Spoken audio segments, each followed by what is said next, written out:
All right, everybody, welcome to another episode of the Suburban Bowhunter. Today, my guest is a man who's become a special friend, a really close friend, a really good dude, and a man that I got a ton of respect for 24 years old. Is that right? Mm-hmm.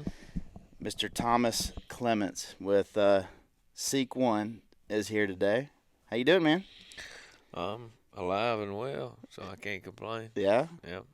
So this is something I kind of figured out about you. So you're from Booger Bottom. That's Booger where Mama's from. Booger Bottom, Georgia, right? Yeah, that's where Mama's from. I grew up in a small town just outside of Athens. So.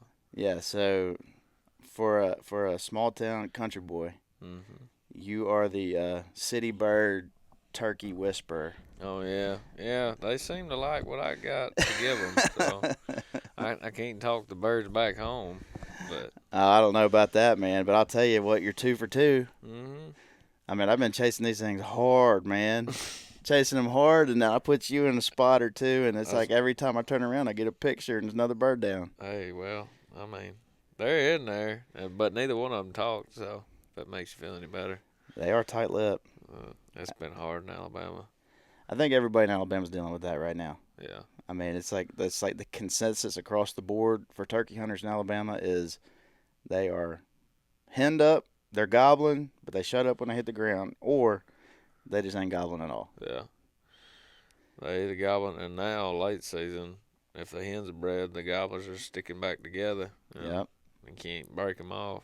So, Unless you got a better calling technique than I got. well, yeah, well, You've heard my yelping. I don't know. Yeah, if there's one out there, I don't know of it. I just killed my first turkey last year, so this is Dude, I didn't know that. yeah, Did I know that? mm, I don't know if you told me that. You killed your first turkey last year. yeah. I'm ate up with it now, man.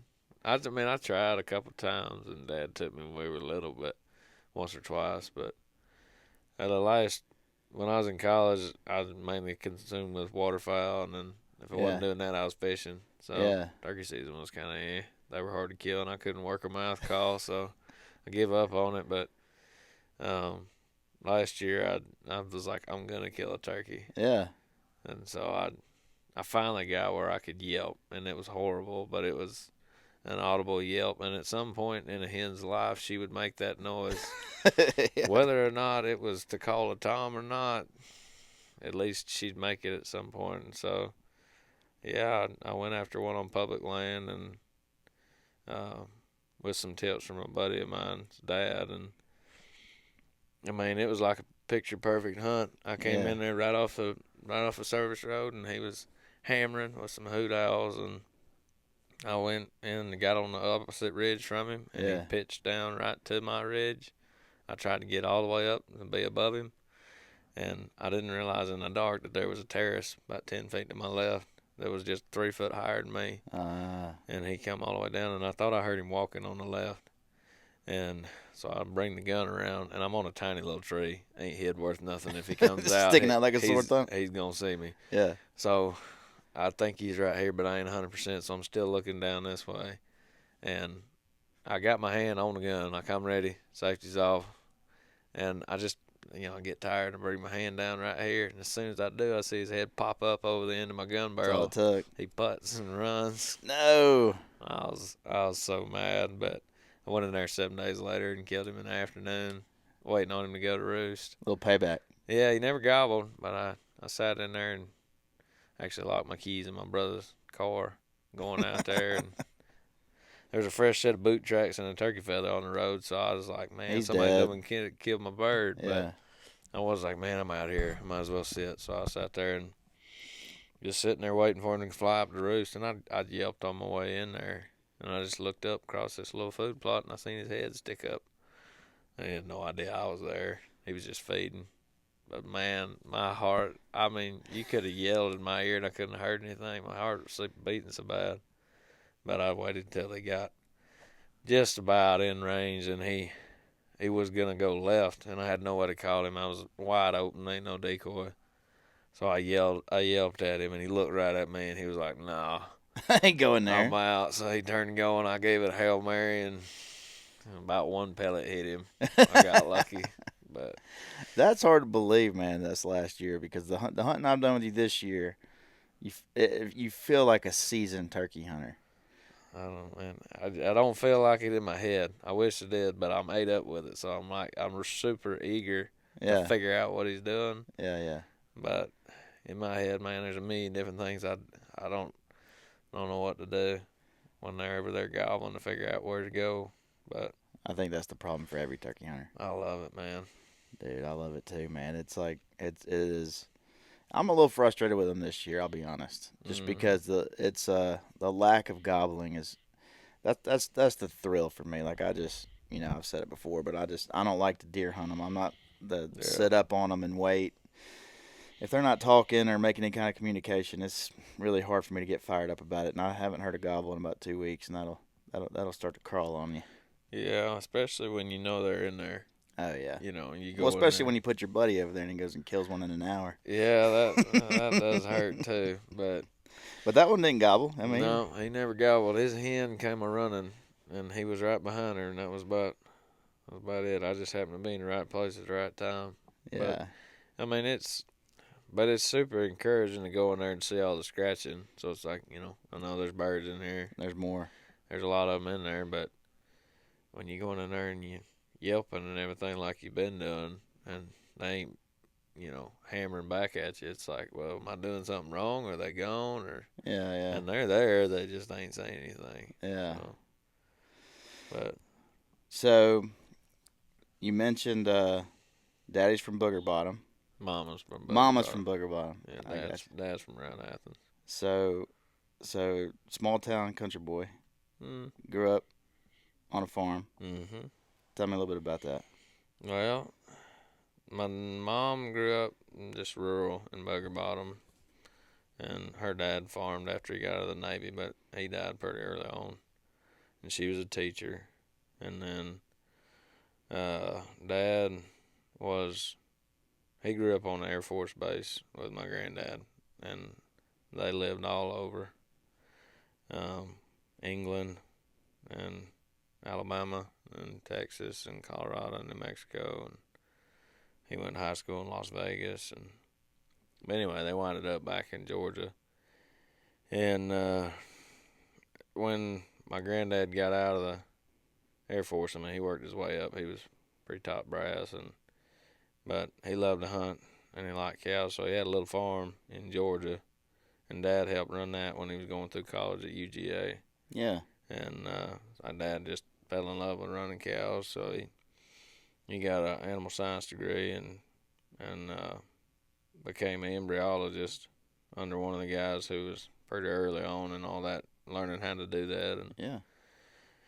so he stuck around Athens, and Mama, he met him through one of his college buddies who actually, I believe they met on my granddad's farm because he was a vet student having to do his large animal uh, hours or studies or whatever. And so Dad started farming and doing the repro work with Dr. Coley for a long time. And then once Dr. Coley retired, he kind of just picked up where he left off, and that client base already knew him and everything, so he ran with it. And we probably ran about 30 or 40 of our own cows, but Dad was on the road most of the time. He was traveling all over the place doing ultrasound and embryos, embryo transfer and flushing and all that. But Mama quit teaching after 24 years to take care of me and my brother. Okay. And that was how we grew up. He's 4 years older than me, and we would feed cows every morning, or we used to do that, feed cows together, but then we started butting heads, so Will fed cows, and I slept in because I was a baby, but we always fed cows in the afternoon, so. Yeah. But yeah, I loved it. So how do you go from feeding cows and all that to filming for them city boys over at SeekOne? Well, it wasn't like I wrote down on a piece of paper this was the route I was going to take, because Yeah. there was a few more bumps and turns than I'd wished to have been in it. But Yeah. no, I mean, I went to college and just got a business degree because I wanted to own my own business. I figured I'd run my cows and I needed to know how to, you know, be a business owner. Yeah. But and I ended up concentrating in logistics because I thought it was cool and made sense. But not really I don't really have any passion to go that route. So you're saying you don't use your degree? Not yet. Once I own my own business and I have employees and all that, then I could say I use my degree. But I've met a lot of people, and there's a lot of stuff I learned that I wouldn't be where I'm at if I hadn't gone. Where'd you go to school? University of North Georgia in Okay. Dahlonega. Yeah. Okay. But when I got done, I tried to start a company with a friend of mine. He had the idea to start a wooden handmade paddle making company for whitewater specifically because he's a big whitewater boater, and there's a market for it. People love those wood paddles, man. But he had a full-time job and he was a preacher, and it was just me in there, and we just He was an couldn't. older guy? Yeah, 32, I believe. I got you. A little bit older than me, but we just couldn't turn them out fast enough. I mean, we were learning as we were going. We just, couldn't turn them out fast enough. And, hard to make money, it seems like. yeah, and I also learned pretty fast that I don't do well sitting in a building all day by myself. It was nice. I got to sing a lot. The neighbors probably didn't appreciate that, but I was a people person, and I needed to interact with people. But we understood that it just wasn't gonna work. So yeah. then I got the opportunity to work as a partial cattle manager on a farm in Missouri that I found out when I was hunting with some friends, and that felt like something you knew how to do right there. yeah, I mean, well, in my head, all I seen was good money, a free place to live, and a lot of waterfowl in the area. Dude, you waterfowl people, man. Man, I know it's crazy, dude. Like, I mean, I get the turkeys because you can talk to them. Yeah, well, hey, you talk to ducks. You Yeah, talk yeah. to geese, man. Yeah, I guess I that's was true. about to say, you ain't been on nothing but a wood duck. I know. I think I'm ruined because being from Alabama, I mean, we got wood ducks. Mm-hmm. I mean, I know there's other ducks, but it's mostly you're up, before the daybreak. You get in the water, waist deep. The ducks fly for 15 minutes. And you empty a box of shells if you get lucky. Mm-hmm. And you get lucky if you hit one, and then you crawl back out. That's it. Go get a biscuit. You get a biscuit. That's hunting. Now, they south, are pretty. Man. They are pretty, and it is yeah. fun if they're flying good. But I don't understand the No, it's different when you got ducks working and the geese, and you get called back and forth and watch them work, and you got to figure out. I mean, just like turkeys, turkeys you got to figure out he's gobbling. No matter where do I need to set up? Well, with ducks, it's like we got a north wind. How we gonna set the decoys to get them to set right? And if you call them, you can watch the way they wing over. They like it, they don't like it, and we got to move the decoys. And when you scout feeds and stuff like that, you gotta read how they coming off and which way they're going and that kind of stuff. So there's a lot to go into it. Scout feeding. What is that? So just like turkeys, they got a roost. Yeah. And a lot of times they got a roost pond or a refuge that has them all held up. So is this mallards specifically, or just any ducks in just general? Ducks in period. Yeah. And they roost in a tree. No, on the water. On the water. Gotcha. Yeah, but they all you scout them, and geese do the same thing. They go out from the roost and feed, and they do it at different times, varying on the weather and whatever. And so you'll spend time in a truck or a boat following them to the feed. Yeah, yeah. And then, whether it's public or private, you either got to get permission or you got to beat everybody to the hole to get there. Yeah, yeah. So sounds like a lot of work. It is a lot of work, but I tell you, man, it's like working for a turkey. It's like when it all comes together, it made those 60 days that it didn't work out or that it was a grind. That one day makes it like, yep, that's it. I still don't get it, man. And it's probably, my wife is probably thankful that I don't get it. Yeah. Because I don't need another obsession. Mm-mm.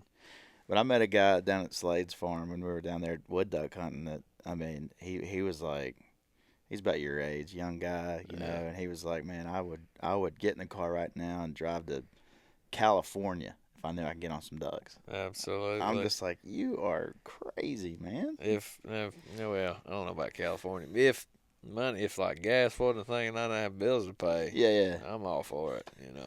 Let's go. But the cost to drive to California is a lot. yeah. Yeah. So So, all right. So you were doing you got in the wood paddle business with your buddy. It didn't go like you thought. hmm Got when I ended up in Missouri, yeah, back on a cattle farm. I went to Missouri and um, I think it was a great experience.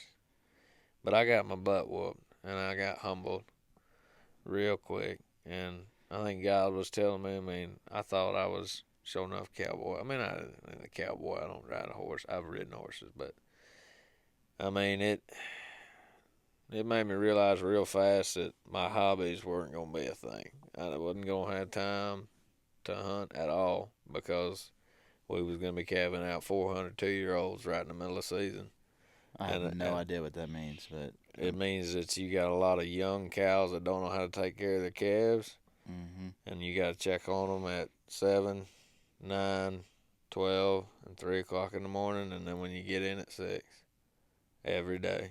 really. Yeah, and like, So it's a grind, baby. oh man, it's a grind. And what beat me down was, I still hadn't figured out that I was a people person and how much I needed people around me. Yeah, And I got real lonely. I mean, I had, there were a couple people out there working for me, but not my good buddies. And, it just, I wasn't cut out for it. yeah, yeah, Just to be plain for it, I was not ready for that. And, but, if I had, part of me wishes I'd stayed just so I'd look back and say that I stuck it out. But the other part of me was like, How old were you in all this? 23. Yeah, so a year ago. Yeah. Okay. Yep. It was March of 2020. Okay. Yeah, March 2020. That's when COVID and all that hit. Yep, it was right when COVID hit. Anyway, so I told Dad, I was like, this ain't it. He's like, all right, well, you gonna come home, you gonna find another job, and I was like, yes, sir. Because I mean, up until that point, my fallback was always go back home, work on the farm. But Yeah, I, yeah. I wanted to get out of the house and all that. So, but COVID hit, and so I came home, and nobody was hiring. Yeah, yeah. And so I mean, I applied to some jobs and that kind of thing, but most applications never even got back to me. Really? No, I mean they just shut all that down, and so I was working cows and doing a little bit of video work on the side for New Canoe, and I just got to talking with Everett, one of the guys for down south, Yeah. and they had been in talks with SeekOne, and at that time I was like, SeekOne's legendary. They kill huge deer. Yeah. That was about all I knew about them. Yeah, yeah. And so I was like, man, I'd love to just talk to them. I just love to meet them. Yeah, yeah. And so he was like, well, I think they might be looking for a camera guy. And I was like, yeah, I'd like to talk to him about it. And What kind of videos? You're talking about promotional ad stuff? yeah, it's like the store stuff. They had a dealer in Kentucky. We went up and field with them about fly fishing, and Okay. then they had some stuff in Florida that my brother wouldn't film, and I edited that. And I'm trying to think what else. The specific trip that we was going with striper fishing with one of their team guys, Mm-hmm. and that was about it. Other than that, all I'd ever done was video a couple of our hunts with GoPros, and I think my brother had a D3400 Nikon, and then also I'd done a couple cow videos for a ranch out in New Mexico, one of my dad's clients. Yeah. I rented a Canon 80D and a couple lenses and a gimbal, and went out there and did that one. And I did another one in Tennessee for the same guys. And then a couple sale videos. So I mean, I had some, but not. How'd you learn how to do it? I taught myself on YouTube and Magix, is what it was called. It was like a $50 for a year subscription. Yeah. Editing thing, and It was like an educational editing thing. no, it was just software. Oh, just the software. Just the software how to do it, and I went from I started out on a free video software that came with the PC. Yeah. And my brother showed me how to use it. Which is garbage, really. Yeah, it's garbage. Yeah, it was garbage, but at the time it was groundbreaking to me. Yeah. But I started out on that, and then I went to Magix, and then when I decided that I was going to do this, I was going to try to make a little money at it with New Canoe, with ranches or whatever. You realize you had a little talent for it. Yeah, I thought I had an eye for it. Yeah. I wouldn't say that I was super talented yet. Well, I want to say something. You and I have said this, and I've said it multiple times to other people. But when it comes to video editing, and the experience that I've had since I've started self-filming hunts and trying to put something out there, I'm very impatient, and I want to get content off my board. Like I realize you can sit there and edit for like 5 hours, and you got like a minute, and you're like, I got 15 more minutes to do. It's like, and I'm just like, Yeah. I just want to throw my hands up and just get it done and move on. I mean, it's complicated. Like the way I compare it is, if like I can play a guitar, and I can play the 3 chords G C D, and I can make a song, and you might understand what the song is a little bit, and it makes sense. But somebody else could pick that guitar up and make beautiful music with it, like a symphony. I mean, it's you have to have a certain eye for it. You have to have a certain ear for it, and it's not really something you can learn. You can get the ideas from a YouTube video, and you can get the basic techniques. But when it comes to editing, it's an art form. Yeah. And from what I've seen from what you do, I mean, I'm not just blowing smoke. I mean, you have a special talent. I appreciate that. I mean, you really do. And I guess you probably picked that up pretty early, that maybe people were complimenting you, or maybe they were noticing, hey, man, this is really good. Yeah. Maybe you're like, maybe I should make a little money doing this or something, Yeah, I mean, I don't know. I love to see people's reactions to it. I'd finish the video, and the first thing I'd do, I could get my roommate, come here and look at this. Yeah. And it would always bug me, because he's like, man, that's super cool. But it wasn't like the cool that I thought it was, that I was looking for. And I was like, man, he didn't appreciate that as much as the effort that I put into it. He didn't get the reaction you got from Jay the other day when you played him a little bit of that turkey video. Yeah. See, that's what I was looking for. But So just a little background. By the time you guys hear this or see this, SeekOne will drop a video. It's a little bit of a background story on Jay Maxwell and his turkey hunting,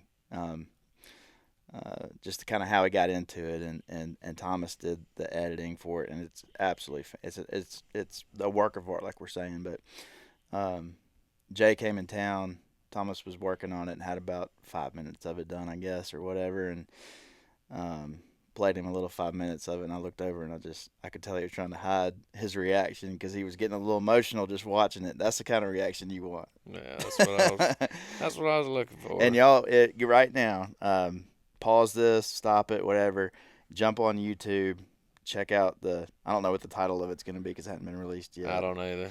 But it'll be the newest video. The Jay Maxwell turkey hunting, the one that shows his background. Go watch it, and really pay attention to the details in that video, because it is fantastic. It was a fun one, man. He had some old footage from back when he killed his first turkey, and that was the coolest thing to me. And I was like, well, I've got this super cool footage, so I got to do something super cool with it. So I spent a long time. It's not a long video, but I spent a long time just trying to make it cool. Yeah. It gave me chills, man. I'm glad. I hope people like it. But They will. They will for sure. But that's the kind of reaction you're wanting to get when people watch your work. Yep. So I did a couple farm videos and stuff like that. I did some voiceovers too, and that was kind of fun. Yeah. Yeah. But so Everett talked to them, and I remember when Drew called me, and I was shaking, man. Really? It was like a job interview, and I was like, So basically, like, he's like, "What's your day rate?" And nobody, I mean, it's like, That's a question you've never been asked. exactly. I was like, well, I don't know whether to tell him because I had charged this for farms or whatever because I thought this is what people get, and he was like, this is what we pay our guy, and I was like, well, that's fine. I'm cool with that. That is absolutely okay.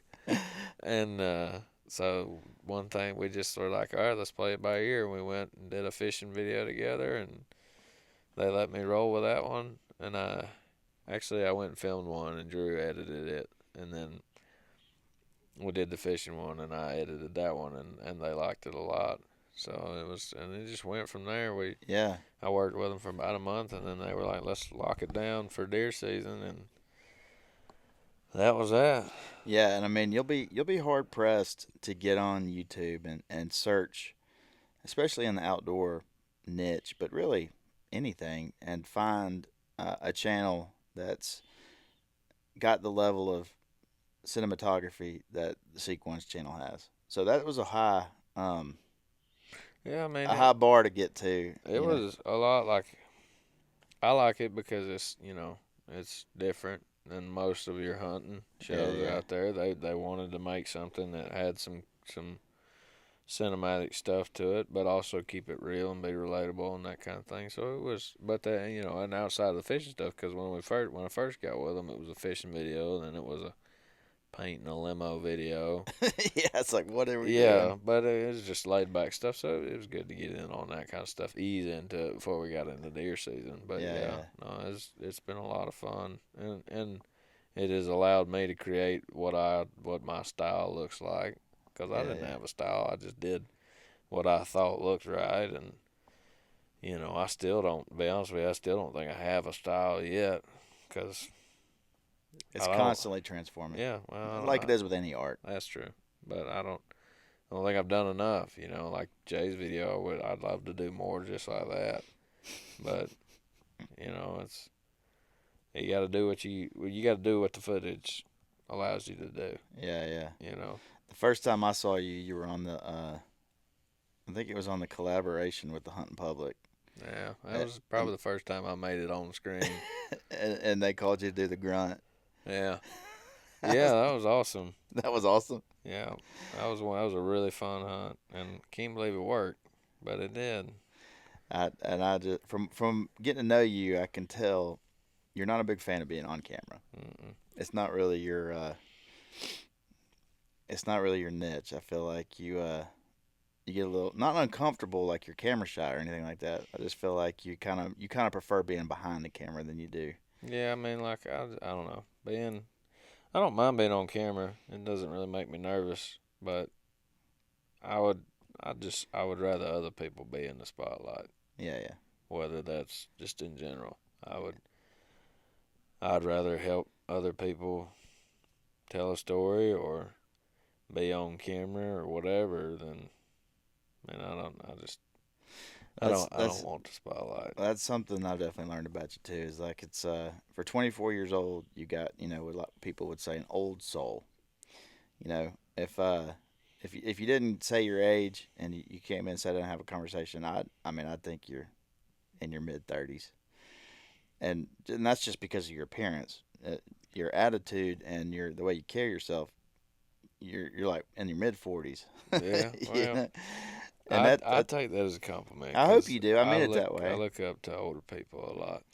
Well, I mean, I can tell, and it's kind of funny because I feel like SeekOne has like a super young audience, Hmm. and there's a lot of the content is kind of cutting edge, a little bit controversial at times, I'd say, and in a good way. I am a big fan, obviously, but I feel like you kind of come from a vein of that old school thought, and it's kind of it brings a good vibe to the channel, in my opinion.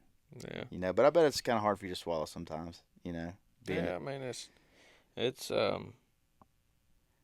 been just a learning curve all yeah, around. I mean, I grew up watching the Outdoor Channel and Sportsman's Channel yeah, on TV along with Looney Tunes. So take that with what you will. But um, when I got to I'd seen them and watched a couple of their videos. I hadn't seen them all or whatever, but I knew they were a pretty big deal in the hunting community. And when I don't know, it was just a big learning curve for me because it was just like, this is.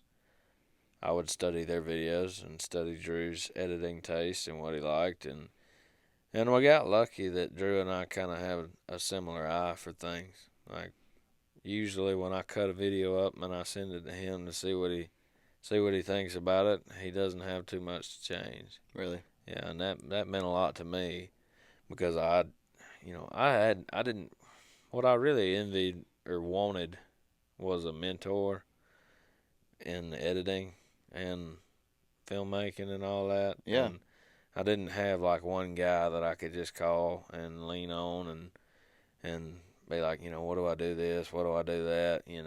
So it was Drew. Drew was that guy for a little while. Yeah, that's Was good. just, is this okay? And I learned all kinds of shortcuts on the keys. By the way, if you're going to do editing, one of the biggest things you can learn before anything is shortcuts on the keyboard because it'll take hours and hours and hours off your time if you learn that. Yeah, yeah. And I'll just watch him edit stuff sometimes, and I'll just learn how to do things quicker. Yeah, yeah. And like I used to write down, I'd film everything, I'd go through and I'd watch the video, and I would write down on a piece of paper the name of the video or the number. And then when I'd go to the timeline, I would bring in each video based on that number rather than going to the page, bringing each video into Premiere, watching the video, cut the video, put it on the timeline, and then you're done. But I would write it all down, and he was like, "What are you doing?" Because in his mind, he was like, "Is that a faster way to do it than what I've been doing?" And I was like, "Bro, no, I'm in the Stone Age over here with pen and paper." So yeah, but It's complicated, man.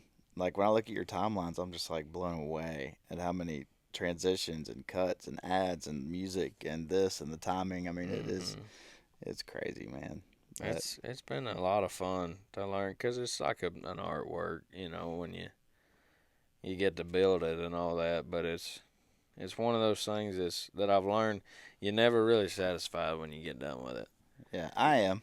Well, that might be true. I mean, But that's just that's the difference in an artist and somebody who's just like I just want to get some content out, and put it out there. yeah, You I'm when I'm done and I see it uploaded, I am done. yeah, I want to delete every single thing that happened there, and I don't ever want to look at it again unless I am like, oh, I want to reminisce, and I go back and watch on YouTube. yeah. That's it. No, I mean, I usually when I'm done, it's like, well, if I had more time, I would do this, this, and this, or I wish that I knew or had the skills to do this better. Yeah, yeah, It's like, is this scene could use this? And I don't know how to do that yet, yeah, but I didn't have time to learn it while we were trying to get it out. yeah, And it's like, there's always that I wish I could do better thing, but there's also a lot of relief when it's like, yeah, I was done and I'm proud of that. It's a good edit. And people's responses and, obviously Drew and Lee and Jay and Kendall, their response to it's always, that's what does it for me. yeah, It's yeah. like they like it. Do you read comments? I read some, but I used to when we first started. I'd read them all, Really? but to see if anybody would talk about the editing. And I have learned that people on YouTube don't really talk about the editing. So, know that if you're going to be an editor, they don't really talk about that much. It's Unless more, you're an editor, yeah, unless you're an editor, and then we all talk about the same stuff. and they're probably not going to comment because they No. know that you're probably looking at the comments and they're not going to say anything. Probably, but But it seems to me like, I mean, and correct me if I'm speaking out of turn, but I feel like your like lane. I mean, obviously you have this huge talent in the editing, but I think your joy comes from the stories. yeah, 100%. Yeah, The coolest thing to me in the last 10 months of being with them is just meeting people. It's just the people that we've met. I mean, I love the adventures, hunting, fishing, whatever. I love it. It's stuff I'm passionate about. But what I didn't really realize was how passionate I was about just hearing people talk. I mean, and just anybody. No, I ain't talking about, famous hunters or whatever. I'm talking about anybody. Yeah. Somebody who's been through it all, somebody who ain't got much to their name. Yeah. And just hearing people tell their stories, and it's just listening to people tell their story, whether it's, the time they took their son fishing and, their fish got took by an alligator, or, the time they went four-wheeling and the four-wheeler flipped over and they had to spend hours getting it out or whatever. Stuff like that, man. I don't know why, but it just draws me in, and I'm all about it. And I may have only met this person 5 minutes ago, but it's the coolest thing in the world to me. Yeah. And so it was just like, how do I grab all that, and Yeah. hold on to that feeling, So Yeah. that's kind of what I had figured out my passion is, and I just kind of roll with that. Yeah. So. Well, I mean, I think SeekOne is kind of built around telling stories. A lot of hunting channels, I feel like, and it's different strokes for different folks, basically. But I mean, you got a lot of them are just strictly the content. Whether it's success or failure or whatever, it's just kind of tactics and different things like that, which are all good and positive. Mm-hmm. I feel like SeekOne is a story. Every video has a story behind it, so that really suits you well. Yeah, it did for sure, especially when they're pursuing one deer. Yeah. And it took him 3 months to kill the deer. However Tell me long. about Leo, like when you were sitting with him on Leo. And Oh, Lee loves to tell that story. I don't come from big deer, okay? Yeah. I come from normal little deer. And, normal little deer. And so we had got back from Nashville, and I still hadn't filmed a kill, filmed them get one yet. And so when I was sitting in the ground blind hunting with Lee for Leo, about a 130-inch 8-pointer walks in. Which is a giant. Which is a giant to me. Biggest deer I've ever laid eyes on when attempting to hunt a deer. And I'm like, is that him? And he just looks at me. He's like, no, that ain't him. And I was like, what do you mean? That deer's huge. He's like, you'll know when it's him. So I was like, all right. But Wow. Later on, he ended up getting that deer when on his own. That was a big one. I was editing. Yeah, that deer was huge. That was a big old deer. Did you get to see him in person? Oh yeah, no, I went and filmed the recovery. Did you? Yeah, I wasn't about to sit that one out. But, no, that was a giant deer, and when you can see it on footage, that 130-inch deer is in there when the other boy comes in there, and yeah, you can tell which one's Leo. It's a wake up call, huh? Yeah, I was like, all right, these aren't little deer. I remember we were when he found Leo in velvet. He might have had him a couple years before, but when he grew out this year and he turned into what he was, I had been talking to Lee a little bit back and forth and sharing game camera pictures, with him, and had a pretty good 8-point on camera that he ended up getting over here at the end, like second to last day of the season, pretty much with him. But when I saw that deer in velvet over here, I was like, oh man, this is a giant 8-point. And I sent that picture over to Lee, and he sends me back Leo. And I was like, man, why you got to do me like that? You got the trump card, man. Yeah, for real. Golly. Of course, I have never seen many 8-pointers like that. No. You don't see that. Those kind of deer come out of Texas. Yeah. That's the kind of frame you see, just that wide and just giant, but just no trash, real clean. Yeah. But you don't see deer like that. So let me ask you this, though. It just kind of came to my mind. So you said you were watching their stuff and you heard about them killing big deer. The perception that you had about suburban hunting before you went into it, and now that you've spent some time in the trenches, I mean, what would you say your perception was versus what the reality is? My perception was that it's city deer. I don't think the thought ever crossed my mind that these are tame deer, because obviously you weren't one of those. Well, I'm not one of those because I've met deer. Like I know deer. Yeah. And even the ones that are raised by humans are not. They're not good pet material necessarily. So it was.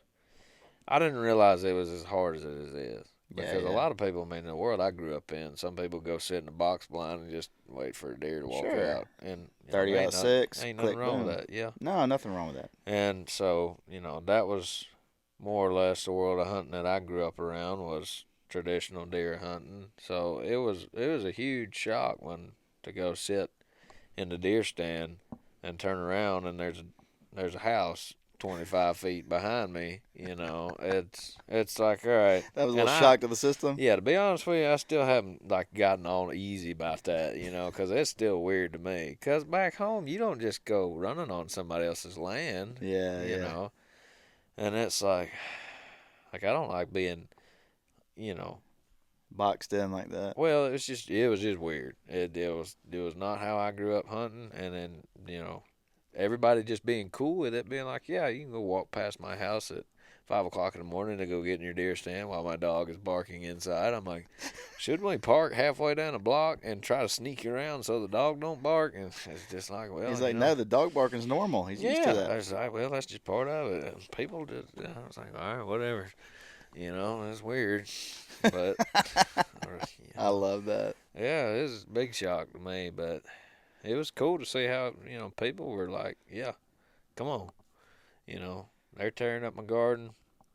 You go get you some meat, that kind of. I mean, people loved it. Some Yeah, people don't yeah. like it, but more power to them. Yeah, that's right. But city people, me, my connotation, I stayed out of Atlanta my entire life, avoided it like the plague, Intentional. intentionally because I hate traffic, Yeah, yeah. and I just stayed away from it. So it was very cool to get in there and meet real nice people that are, just like normal people who live in a city, but it's, they got a house 25 feet from another house. Yeah. So it's just weird to me, but great people and open to hunting and.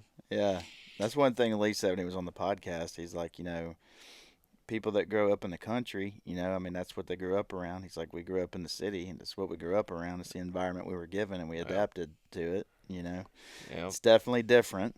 Oh yeah. There's no doubt about it. And that's the thing. Like to them, it's just the behavior's a little different. It's like he drives around and looks for a deer, and ain't nothing wrong with that.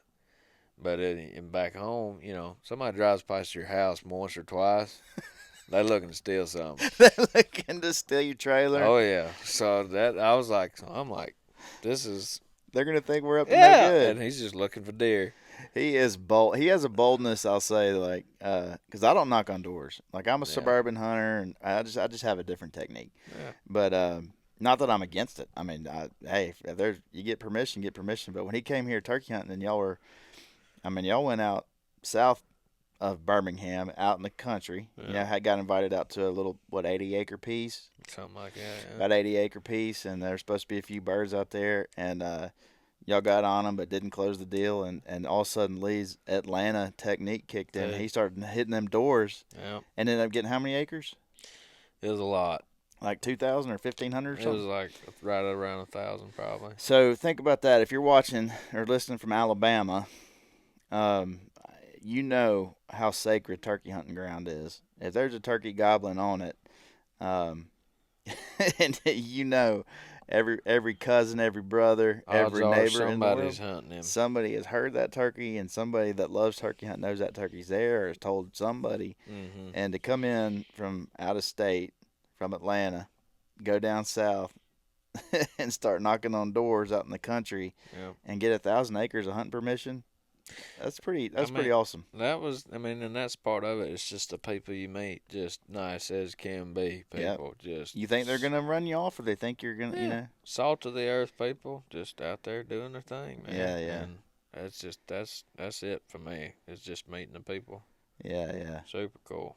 Storyteller, man. Yeah. That's what you are. So if you had to reflect, I'm gonna put you on the spot. Mm-mm. Is there a story that you can think of that's kind of shaped you into who the man you are now?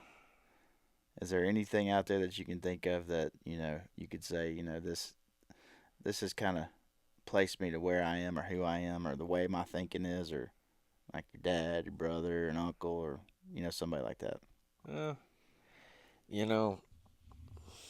If I thought about it long enough, there would be one, because there is a good story to tell. But Yeah. off the top of my head, I can't come anything. But what has shaped me more than anything is I'm a lot like my dad, Yeah, and he likes people. That's one reason he loves what he does. All right, here it is. Right All here. right. It just come to me. Okay. So when I grew up, Dad traveled around all the time, going to different farms. That was the name of the game. That's how he made his living.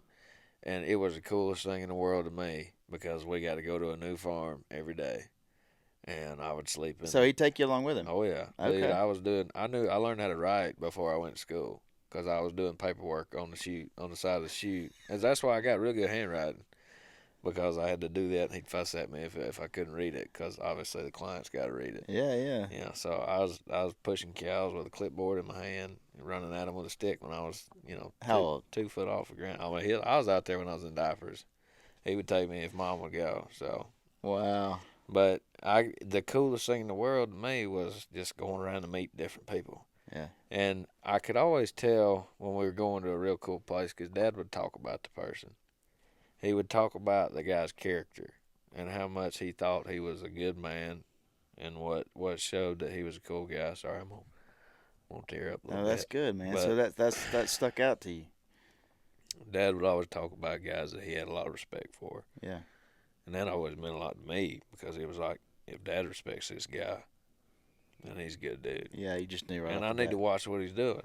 And you want to emulate Yeah, what I Dad want to respects. be like that guy. So Yeah, that's also why I sound like I do. Is because my dad, and mom, they don't have an accent per se, and so growing up, I wanted to be just like the guys that my dad thought were cool. Yeah, yeah. And we did work for cowboys. We did work for ranchers, farmers. Some of them chicken farmers, and I wanted to be just like them. Yeah, yeah. I wanted to be because some of these guys were tough. Yeah, yeah. And they just held themselves to a higher standard. The way they walked, the way they did things, were just cool. And That's challenging, man. I like yeah, that. and Dad would tell stories about this cow got out to shoot and this guy didn't back down and he, grabbed her around the head and wrestled her down and all that kind of stuff. And man, to an 8-year-old boy, that is the coolest thing in the world. And I was just, man, I want to be like that, Yeah. So it was just so cool to go to different. I mean, I met so many different people through my whole, from the time I can remember till, I probably stopped going with him when I was in as much when I got to high school.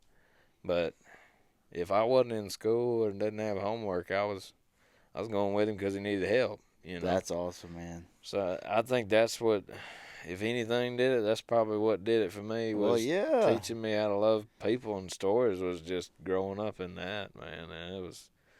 I guess I've never really thought about that, but that probably's got a lot to do with it. Dude, that's so looking good. back on it. I can picture you, man, riding in the truck as a little boy and your dad, telling you about a cowboy or a man you're going to go see and, his character. And that's really cool, man. Yeah, it was a lot of fun. A lot of fun. So, all right. So I'm going to put you on the spot again then. Mm-hmm. So, I mean, I feel like a lot of people that might be watching or listening, some they couldn't care less. Some, I think, probably feel like you have the coolest job in the world. I mean, you get to hang out with famous YouTubers. You get to go meet famous YouTubers. You get to, edit some of the content out there that's being viewed by a million people sometimes. Yeah. And I mean that's a really really cool spot to be. And some people are kind of would be jealous of that and think you're living the dream. But where do you see yourself in say 10 years? Well, So you're 24 now. Imagine yourself at 34, which 34. is still really young. Man, I'd like to have a wife and kids by that time, but being that I don't have a girlfriend right now, that's not looking in the cards anytime soon anyway, but that's 10 years away. So Yeah. But But you are kind of talking to a girl, huh? yeah, well, We don't get into that. somebody convinced me to do something dumb. Something dumb. Yeah, well, I don't know if it's dumb, but he Not convinced yet, me it to do could it be dumb. anyway. But We won't get into that. But there is a little girl out there. No, man, I want to own my own company one day. Yeah. Whatever that is, whatever it entails. And I've learned in recent, I've learned a lot about myself in the last 2 years. When I was in college, I didn't care. Yeah. I was really, really laid back. Didn't have no worries about nothing. Didn't care. I mean, I did good in school because I wanted to make my parents proud, you know. Yeah. But I wasn't doing it because I wanted to do it or go far or whatever. I didn't have no drive or no vision, and you know, I wish I had earlier on, but you know, can't wish the past any different Yeah. because It that's is what what it made is. it. It is well, it is what it is, but it's whatever happened in the past is the reason that the things are the way they are right now, and Yeah. that's all part of his plan. But I learned that I've learned a lot, and we've talked about a lot of that. I learned that I'm a people person. I like to be around people, and I learned that I like stories, and I wanna be able to tell people stories somehow. And so, in some capacity, I see myself trying to make a living telling people stories. Yeah. Wherever that takes me, I'm all for it. And I think there's a lot of days. I mean, shoot, when I first started working for them, man, I had a lot of anxiety because I was like, man, this is a lot of stress because I'm trying to get these videos done, and it was such a blessing working with Drew and Lee because they're so laid back with me. They were so patient, so encouraging. Just always just you're doing good. This is a deadline we're trying to get. We'd work hard to get up to it. Yeah. If we Yeah. didn't meet it, hey man, it's all good. Yeah. It's not the end of the world. We'll just put it out tomorrow, whatever. But I was putting a lot of pressure on myself because I'm not a super organized person, an overly motivated guy. Like when the work needs to be done, I'll do the work. But it was always in my mind that I wasn't doing enough on the front end that I should have got it done if I'd have done something different. Right. And so it was always bugging me that I wasn't doing enough or whatever. And I've just I've learned to be better about how, and I've got faster. That was one of the biggest things was just getting faster at editing and stuff like that. But Yeah. Yeah. kind of lost my train of thought there, but That's okay. It kind of sounds like to me that you going back to that riding in the truck with Daddy. Going out to the he's building up the people's character in your mind, mm-hmm. and when you find yourself in a position now where a deadline's due or whatever it is you gotta meet, it's like you going back to you didn't do enough. Like so and so would have done this, or so and so would have handled it this way. And I think that's exactly right. I've always looked at other people, and I try to see the best in people, yeah, and that's usually what I remember, unless they did something to make me not remember it. I don't really see their flaws, or at least I don't admire their flaws. I admire what they're good at. And right, when I'm bad about comparing myself to other people, no matter the situation. I'm like, this guy's 24 years old. He's doing this, this, and this, and I'm doing this. yeah, yeah. And And there's a lot of people that are looking at you saying this guy's 24 years old and he's doing doing this, this, this, this, and this, and this. this. They does first. This is where I was going with it. Now we're back on There track. she is. Yeah. When I was first started working for them, man, I was this close to just being like, this ain't it. As soon as we're done, I'm going to get back on the tractor, and I will do the stuff on the side. But I was like, I like a simple work because I like farming because it's easy to take pride in the work you do because you see it in every Put your day. hands on it. You're putting your hands on it. I grew up around it. The work either gets done or it don't. It either gets done or it don't, and I don't have to think about it. Like I know what to do. Yeah. I know what's right and what's wrong, and I know good and bad, and it's all right there. It's black and white. It's black and white, and I love the simplicity of it, and I still miss it a lot, man.